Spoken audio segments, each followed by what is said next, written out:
in the room, and I'm so happy. And tonight I'm feeling tremendously honored to stand here to share with you a perspective regarding one of the world's most global pressing issues we face in the 21st century. And I'm going to speak to you about the global refugee crisis. And my aim here is to show you that this crisis is actually manageable and solvable if we can take a transformative way by marrying the short-term humanitarian assistance and long-term economic development so that we can accelerate the progress toward a thriving and inclusive society. So, well, because the topic of refugee crisis is so broad, so tonight I will narrow it down into 4 highlights of discussion. Okay, the first one, let's talk about how catastrophic the crisis is in the point of view of a refugee and a host state. And the second one, I will give you a glance of what have been doing by the international refugee regime and international organizations to address this challenge and what remains gap on the ground, as well as the global transformative actions. And I also will bring you an insight from Jordan about how actually solution is possible, even if in the most challenging environment. And lastly, I really hope I can draw up upon an implication for Indonesian development in responding to the global refugee crisis that we particularly feel and face in the country right now. Okay, quick facts. So, never been in history after Second World War that we saw so many people, almost 65.6 million people are displaced from their homes because of conflicts, because of civil war, and because of the political turmoil. And these people, about 40 million of these people, they're displaced inside their country's border. And then 22 million of them, 22 more, they displaced and being refugee because they cross the neighborhood borders, their neighborhood states, to find a protection and asylum. And according to the UNHCR, the UN Refugee Agency, almost 85% of global refugee population are now hosted in developing regions, not in wealthy countries. So, and vast majority of them come from South Sudan, Afghanistan, and Syria. And the ironic thing is that these people, they flee their homes to find protections and to find hope. But what they found are that this: first, encampment; second, urban destitutions; and third one is dangerous journey to find a more promising life to live. So I know this is really complex, but I will try to simplify my example of how complex the crisis is. So ladies and gentlemen, imagine Ahmad, and he is a Syrian father of 4 living in the city of Damascus, and he was an engineer prior to civil war that devastated their home country. He and his family had to flee to Lebanon, the neighboring states, because he has no reason to stay in Syria. And when he entered the border between Syria and Lebanon, he has to choose an option that never is at all. First, staying in the refugee camp with almost no prospects, even though humanitarian assistance will come and help, or he going to the urban area, living in the city or town. But what they found out that life in urban area also difficult, also full of hardships. He has to survive and struggling a lot and facing many barriers, even to just get a job, even though he has a qualification as an engineer. And in Lebanon right now, there are 1 million people like Ahmad, which is 1 in 6 people in Lebanon is a refugees. This is a fact. And burden of hosting refugees really expensive. And most of the funding are come from humanitarian aid. And sometimes this really giving a huge burden to the states, especially in the economic, geopolitical, and social stability. Okay. Sorry, I'm going so fast because I have so limited time. So, then maybe we can ask, what have been the international refugee regime or international organizations such as UN have been doing to address this crisis? So basically, in emergency crisis, humanitarian assistance are dealing with the solution for short-term immediate impacts. And we've been doing a lot of encampment logistics, from building shelter, providing water, and then we also doing a lot of refugees and case-based intervention worldwide, from Jordan to Burundi. And then we also have resettlement and reintegration program to find a temporary asylum for refugees, as well as political advocacy, because this is really important to advocate politicians to have clear visions to help refugees. But still, challenges remain. These modern emergencies is different with the past emergencies. And we need so much more than just a short-term immediate impacts. We need so much more rather than giving blankets or providing shelter to refugees.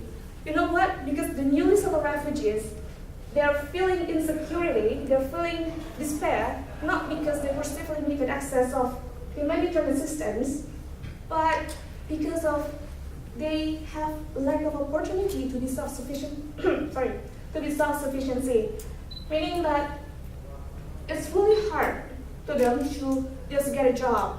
And in some social point of view, if refugees have a job, it can boost their dignity.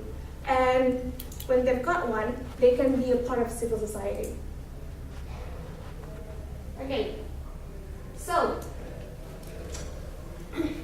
in this challenge to respond to modern emergency, we need to come up with a transformative thinking from an exclusive humanitarian approach into a long-term and more sustainable economic development. We need to break down the wall between humanitarian and development and combine both. And I think the international organization and also NGO has to be more responsive and more faster in addressing this crisis. How? By engaging in more sustainable and collaborative way. Try to have perspective in more collaboration with business sectors, because to address this challenge, it's really the short-term only targets will not solve any problem. We need to think longer. We need to think about 10 years, 15 years, about 20 years later, what will happen to the refugee, and what will happen to the host states, what will happen to the fragile states, and that's really what we should think right now. So, as I promised to you, I'll bring inside an example from Jordan. Why Jordan? Because the country has an example. The current situation in Jordan right now, the UNHCR depicts that the number of refugees has reached 650,000 people. Really, 650,000 people in the country. And up to 80% of these people are living in urban rather than in refugee camp.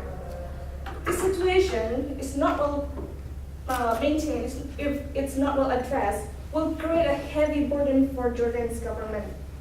And even though Jordan always opened its territory to the new arrivals, to the refugees, and also mostly their operational cost was mainly depend on humanitarian aid in donor countries, but Jordan realized these won't solve the problems. There is a need to think in different way, to think in more, innovative way to challenge crisis. So, in 2016, Jordan with EU, with the European Union, come up with Jordan Compact. And the idea is simple. The idea is letting the refugees in the country to get to work, giving them work permissions. And how? By setting up the special economic zones. Right now, Jordan has 18 special economic zones, and the largest one, the name is that, Hussein bin Talal Development Area, is located only 10 miles away from the largest refugee camp in Jordan. And I think this is a really good, ideal place to launch a development initiative towards refugee challenge. And this one is the inside. First, from the example, we can say that refugee crisis can be turned into a development opportunity. Second one, the global transformative action can be a leading way to replacing the short term into more sustainable economic development for the future and long-term impacts. And that one, by the clear vision of politicians, decision makers, state leaders, it is really achievable, and to mobilize sufficient funds to support macroeconomic development, small-scale local business is really possible to do through the flag partnerships.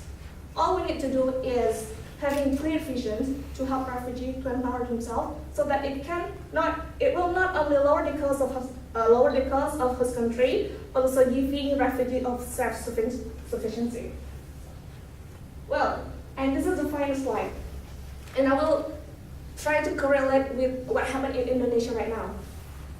So, maybe some of you are wondering how this concern this matters for Indonesian development, and what is the Indonesian role to address refugee crisis?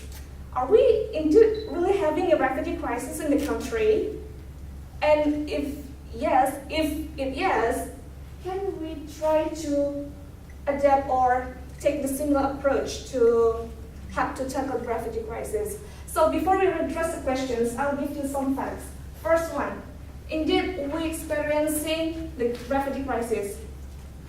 You know what? There are 13,000 refugees and asylum seekers in the country right now, and mostly come from Afghanistan, Somalia, and recently Myanmar, Rohingya. And what else? Fact number 2, it's true that we didn't ratify the UN Convention. We are not the signatory country of UN Convention for Refugees. But the good thing is that in 2017, our government, our president, has declared that we will open our arms to refugees. And the government will begin to protect them in the country.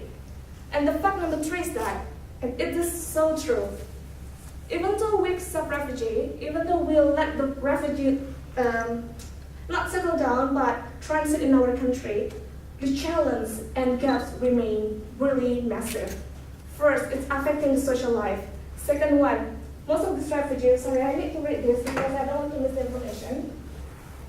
Most of the refugees are denied to enter the labor force, meaning they have no legal rights to work in the country, in Indonesia.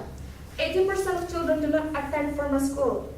And third one, since Australia and United States as a third country for refugee settlement have adopted the new strict policy regarding refugee acceptance, it's really giving a lot of pressure for them, especially psychological pressure.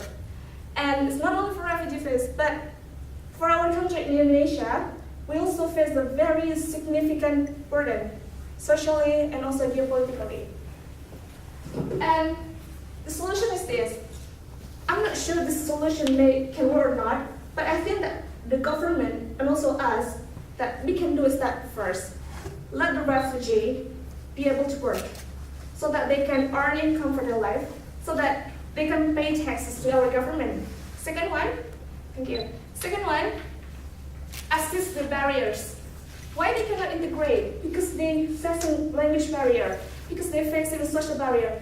Give them vocational training, assist the barriers. And that one, put the children in the school.